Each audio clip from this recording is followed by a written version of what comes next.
I do think that our governor has an insatiable appetite, one that is shared by the Democrats in the House, for unlimited spending on big government programs. And this appetite has compromised the future prosperity of Pennsylvania. This reckless disregard for the taxpayers of this state has made the burden of our government too great for many. Many young families leave to raise their children with the security of a good job in the booming economies of the South or the West. Many young professionals, including physicians, choose to succeed elsewhere rather than to face the daily threat of lawsuit abuse in our legal climate. And many businesses decide to break the chains of crushing taxes and unreasonable regulations by moving to business-friendly sites beyond our boundaries. This budget, with $1.4 billion of more spending than last year's approved budget, does not do enough to address the critical economic issues facing this Commonwealth. The dissection of existing spending plans is imperative.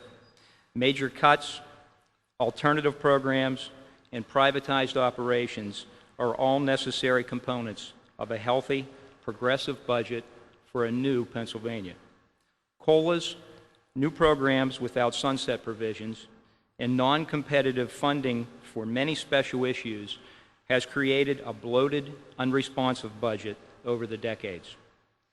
I do want to commend the Republicans, the leadership team in particular, Joe Scarnati, Dominic Pileggi, and Gib Armstrong, for their openness during this process and their accomplishments. They stood firm against the governor's proposal of 7 new or increased taxes.